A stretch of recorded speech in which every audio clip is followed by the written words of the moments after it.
कैसे हैं आप सब लोग। आज हम लोग क्लास 6 का चैप्टर 9 एंड 10 पढ़ेंगे। स्टार्ट करते हैं। Plants and animals in saline water use the air dissolve in. जो प्लांट्स और एनिमल्स जो सलाइन वाटर में रहते हैं वो जो उसमें एयर डिजॉल्व हुई होती है वाटर में उसे ही यूज़ करते हैं। Camel excrete small amount of urine. जो कैमल होता है बहुत कम अमाउंट में यूरिन को एक्सक्रीट करता है।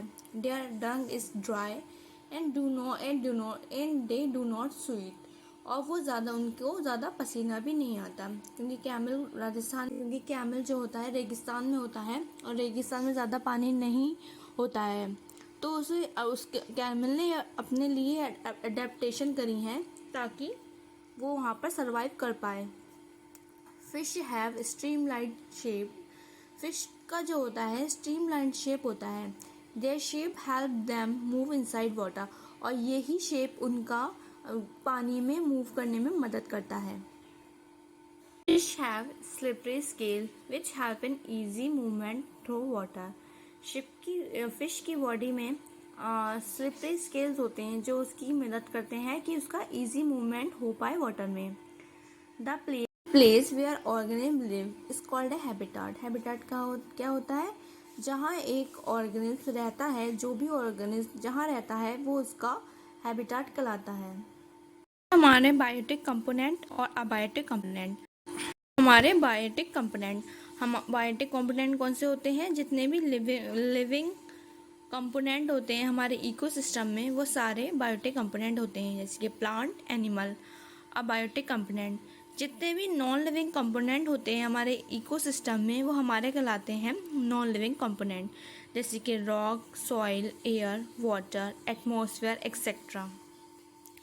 Adaptation in desert. अब जो ट्रीज या फिर एनिमल्स डेजर्ट में रहते हैं तो वहाँ पे वो लोग सरवाइव करने के लिए क्या अडेप्ट करते हैं, तो हम पढ़ते हैं डेजर्ट में एडेप्टेशन कैसे होता है।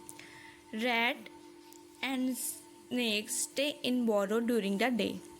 जो रैट और स्नेक होते हैं वो वहाँ पर बोरो में रहते हैं डे के टाइम पे, क्योंकि डे के टाइम पे वहाँ बहुत गर्मी होती है और वो बाहर नहीं निकल सकते, इसलिए वो अंदर ही रहते हैं, बिल में ही रहते हैं अपने, और रात के टाइम बाहर आते हैं।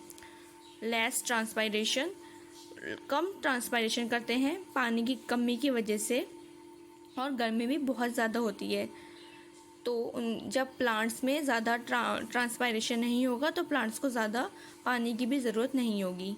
Leaves modify into spines. जो लीफ होती है मॉडिफाई होके स्पाइंस में बदल जाती हैं डेजर्ट प्लांट की। Leaf like structure is actually stem. जैसे हम कैक्टस में भी देखते हैं तो हमें जो ग्रीन पार्ट दिखता है वो हम लीफ नहीं होता है, वो एक्चुअली स्टेम होता है, और जो उस पर कांटे होते हैं वो हमारी लीव्स होती हैं। वो लीव्स इसलिए हो जाती हैं क्योंकि उसमें ट्रांसपायरेशन कम हो इसलिए वो लीव्स जो हैं स्पाइंस में बदल जाती हैं। Root go very deep into the soil. और जो रूट्स होती हैं वो काफ़ी अंदर तक चली जाती हैं सॉइल में।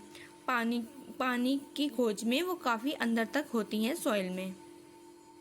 रीजन में कैसे अडेप्टेशन होता है? Trees are cone shaped and have sloping branches.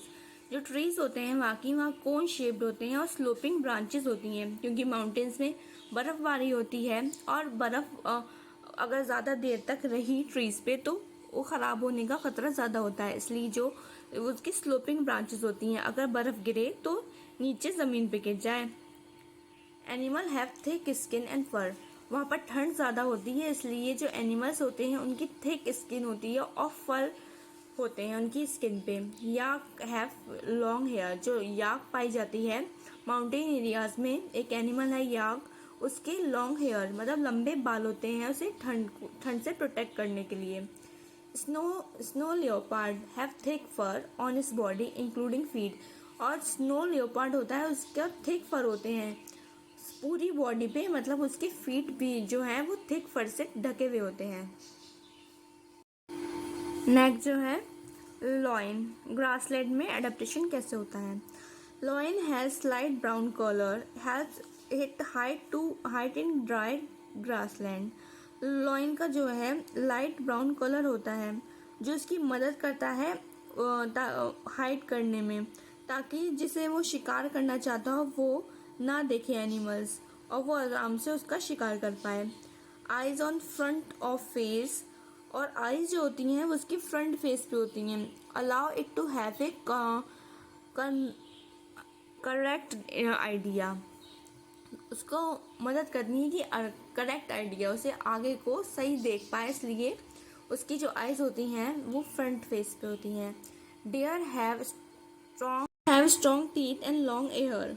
जो डेयर होती है उसके स्ट्रॉन्ग टीथ होते हैं और लॉन्ग एयर होती है, एयर्स होते हैं उसके पास। ओशियन में क्या होता है? Animals have gills to help them use oxygen in dissolve water. Animals जो ओशियन में होते हैं उनके पास गिल्स होते हैं ताकि वो ऑक्सीजन यूज़ कर पाएँ जो होती है डिजॉल्व वाटर में। डॉल्फिन और whales breathe through blow holes. जो डॉल्फिन और वेल्स होती हैं वो किससे ब्रीथ करती हैं? ब्लो होल्स से।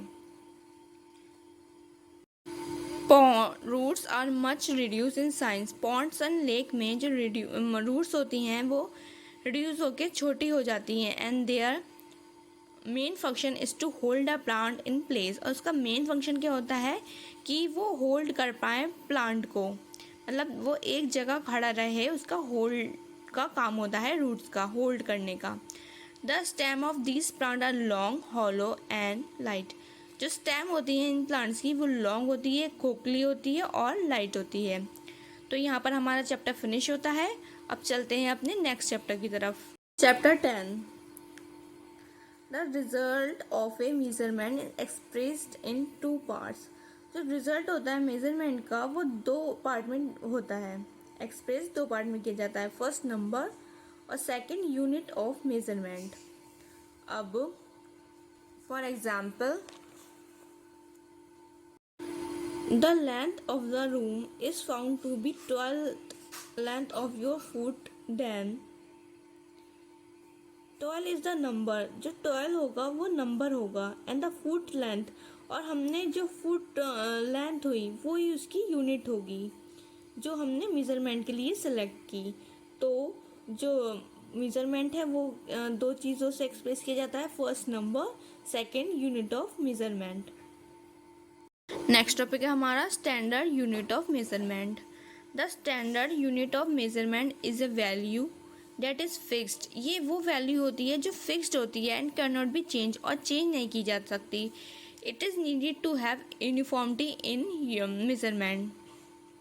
एक यूनिफॉर्मिटी होती है मेज़रमेंट में। The measurement is measured as feet. जैसे कि जो मेज़रमेंट है वो फीट में, इंचज़ में एंड पाउंड्स में लिया जाता है in the United State, and the metre, centimetre and kilogram in the metric system. और मीटर, सेंटीमीटर और किलोग्राम जो है वो मेट्रिक सिस्टम में लिया जाता है। ऑफ मोशन, तो the object move along a straight line. जो ऑब्जेक्ट एक स्ट्रेट लाइन में मूव करते हैं, तो this type of motion is called rectilinear motion. जो स्ट्रेट लाइन में मोशन होता है वो कौन सा मोशन कहलाता है? Rectilinear motion. नेक्स्ट हमारा circular motion. The circular motion is a movement of an object along the circumference of a circle और rotation along a circular path. Circular motion क्या होता है? Is a movement of the object along the, मतलब circumference, जैसे कि हमारा जो circular motion है वो होगा हमारे circumference of a circle, rotating along a circular path. एक रोटेशन जो हमारा होगा वो एक सर्कुलर पाथ में होगा, मतलब एक सर्किल पे होगा। इट कैन बी यूनिफॉर्म, ये यूनिफॉर्म होता है with a constant angular rate of rotation. और जो इसका एंगुलर रेट ऑफ रोटेशन होता है वो कांस्टेंट होता है, एंड कांस्टेंट स्पीड भी हमारी कांस्टेंट रहती है। और नॉन यूनिफॉर्म, और जो नॉन यूनिफॉर्म होता है मोशन होता है वो होता है with a changing rate of rotation. जो उसका रोटेशन का रेट है वो चेंजिंग होता है नॉन यूनिफॉर्म मोशन में। Next, periodic motion. An object repeats its motion after some time. This type of motion is called periodic motion. जो object होता है वो रिपीट करे अपना मोशन कुछ देर बाद, तो ऐसा मोशन हमारा क्या कहलाता है, पीरियडिक मोशन। जैसे कि एक पेंडुलम में, जैसे कि हम यहाँ पर एक पेंडुलम मान लेते हैं, ये हमारी पेंडुलम आ गई। तो पहले हमारी पेंडुलम यहाँ से यहाँ जाएगी, फिर इसके बाद ये दोबारा से यहाँ लौटेगी, फिर यहाँ लौटेगी, फिर इसके बाद दोबारा से यहाँ जाएगी। तो ये अपना मोशन रिपीट कर रही है, तो ये हमारा to and fro and motion भी कहलाता है। तो यहाँ पर हमारा चैप्टर फिनिश होता है। होप आपको वीडियो मेरी पसंद आई हो। वीडियो को लाइक कीजिए, शेयर कीजिए, सब्सक्राइब कीजिए और बेल आइकन को दबाइए ताकि आगे आने वाली वीडियोस आप तक पहुँच पाएँ। Thank you.